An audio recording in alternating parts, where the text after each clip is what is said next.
नमस्कार दोस्तों, मधुर कथाएं चैनल पर एक बार फिर से आपका हार्दिक अभिनंदन है। तो आज की मेरी कहानी का शीर्षक है संस्कार। तो चलिए शुरू करते हैं आज की अपनी ये कहानी। वर्मा जी के यहाँ पहला लड़का हुआ तो उनकी पत्नी ने कहा, हम अपने बच्चे को गांव के सरकारी स्कूल में शिक्षा दिलवाएंगे, क्योंकि गांव के स्कूल में पढ़ने से मेरे बच्चे के अंदर अच्छे संस्कार आएंगे और वह एक अच्छा नागरिक बनेगा।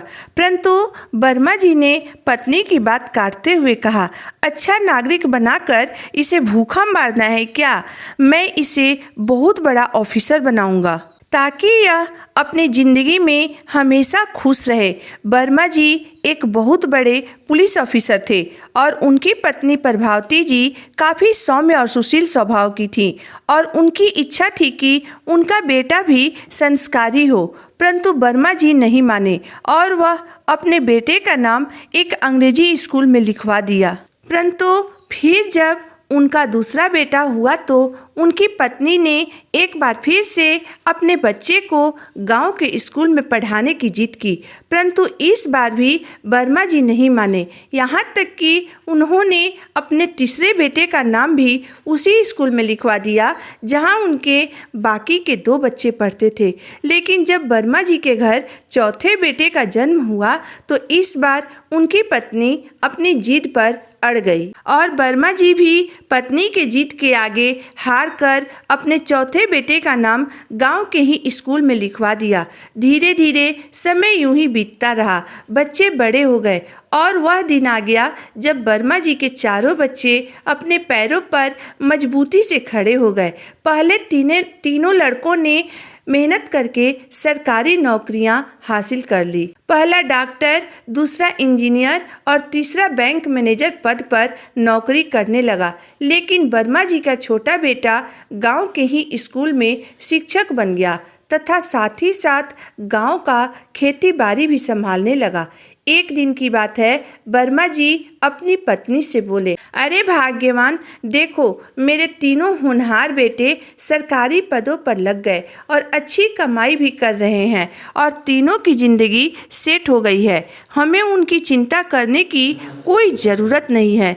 लेकिन अफसोस, मेरा सबसे छोटा बेटा संस्कारी बनकर गांव के ही स्कूल में शिक्षक की नौकरी करने लगा तथा गांव की खेती बाड़ी संभालने लगा। जितना वह 6 महीने में कमाएगा उतना मेरा एक डॉक्टर बेटा 1 महीने में ही कमा लेगा। अरे भाग्यवान, तुमने अपनी मर्जी करवा कर बहुत बड़ी गलती कर दी। तुम्हें भी आज अपने फैसले पर जरूर पछतावा होता होगा, मुझे मालूम है, लेकिन तुम बोलती नहीं हो। अपने पति की बात सुनकर प्रभावती जी ने कहा, हम में से कोई एक गलत है और इस बात को मैं साबित करके रहूंगी। चलिए आज हम अपने चारों बच्चों की परीक्षा लेते हैं। अभी दूध का दूध और पानी का पानी हो जाएगा और साथ ही साथ यह भी पता चल जाएगा कि हम दोनों में से कौन गलत है। दूसरे दिन वर्मा जी की पत्नी प्रभावती जी शाम के वक्त अपने बाल बिखराकर तथा अपनी साड़ी का आंचल फाड़कर और अपने चेहरे पर 1-2 नाखून का दाग मारकर आंगन में बैठ गई और अपने पति वर्मा जी को कमरे में छुपा दिया। तभी उनका बड़ा बेटा आया और अपनी माँ की ऐसी हालत देखकर पूछा, मम्मी क्या बात है, आज आप ऐसे क्यों बैठी हैं? आपके और पापा के बीच कुछ हुआ है क्या? प्रभावती जी ने कहा, बेटा आज तुम्हारे पापा ने मुझे बहुत मारा है। माँ के इतना कहते ही बड़ा बेटा बोला, बुढ़ा सठिया गया है क्या? कहाँ है, बुलाओ तो आज उनकी खबर लेता हूँ। प्रभावती जी बोली, बेटा अभी वह घर पर नहीं है, कहीं बाहर चले गए हैं। यह सुनकर बड़ा बेटा बोला, ठीक है, जब वो आए तो मुझे बुला लेना। मैं अपने ही कमरे में हूँ, मेरा खाना निकाल दीजिए, मुझे बहुत भूख लगी है। यह कहकर वह अपने कमरे में चला गया। जब दूसरा बेटा आया तो उसने भी अपनी माँ से यही सवाल किया और माँ ने भी वही जवाब दिया जो उसने बड़े बेटे को दिया था। माँ की जवाब सुनकर दूसरा बेटा बोला, इस बुढ़ापे में पगला गए हैं क्या जो ऐसी हरकत करते हैं? उनसे कहिएगा चुपचाप अपनी बची खुची जिंदगी शांति से गुजार लें, कोई तमाशा न करें, वरना हमें ही कुछ करना पड़ेगा। जब वह आए तो मुझे बुला लेना। यह कहकर वह भी अपने कमरे में सोने चला गया। जब वर्मा जी का तीसरा बेटा आया तो उसने भी अपने माँ से वही सवाल किया जो उसके बड़े भाइयों ने की थी, और माँ ने भी वही जवाब दिया जो पहले दो बेटों को दे चुकी थी।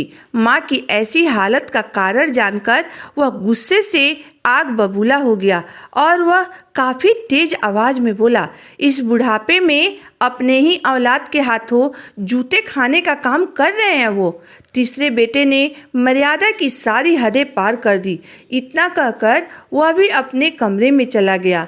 वर्मा जी अंदर बैठे बैठे अपने होनहार बेटों की सारी बातें सुन रहे थे। अपने बेटों की बात सुनकर उन्हें ऐसा लग रहा था जैसे उनके पैरों तले जमीन खिसक गई हो और उनके आंसू रुकने के नाम नहीं ले रहे थे।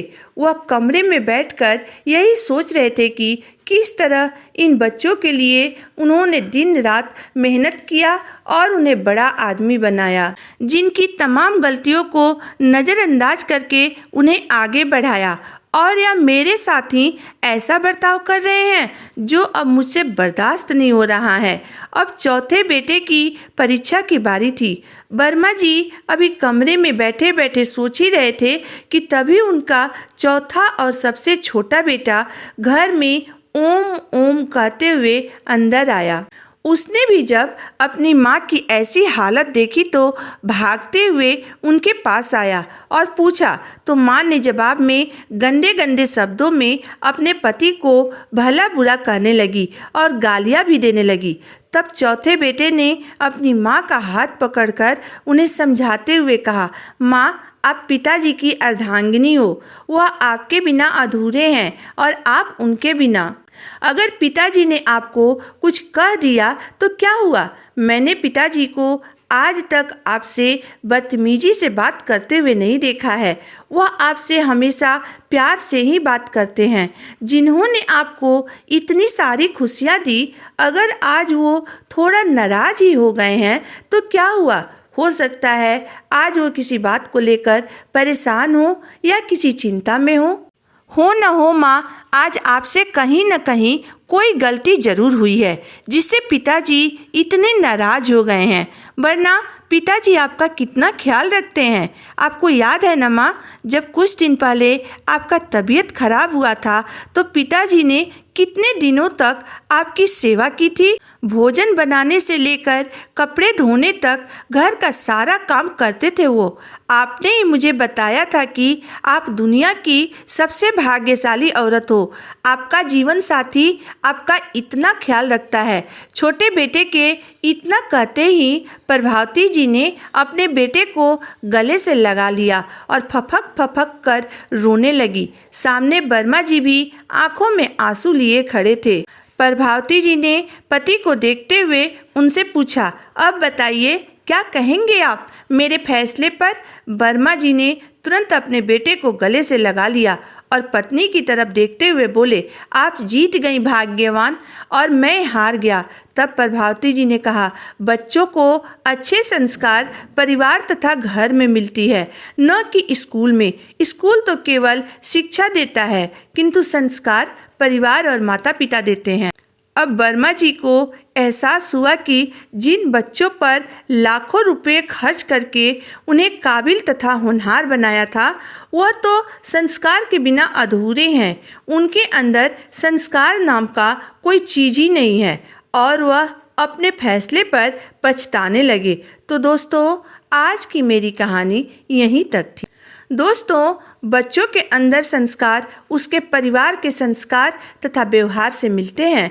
वह परिवार में एक दूसरे के प्रति जैसा व्यवहार और प्यार देखते हैं, वही सीखते हैं। दोस्तों, आपके घर का भविष्य आपके बच्चों के संस्कार पर ही टिका हुआ है। इसमें आपकी राय क्या है, मुझे ज़रूर बताइएगा। अगर आपको मेरी कहानी अंत तक पढ़ने और सुनने के बाद पसंद आई हो तो मेरे वीडियो को लाइक कर दीजिएगा, चैनल को सब्सक्राइब कर दीजिएगा। तो फिर मिलते हैं एक नई वीडियो, एक नई कहानी के साथ। तब तक के लिए धन्यवाद।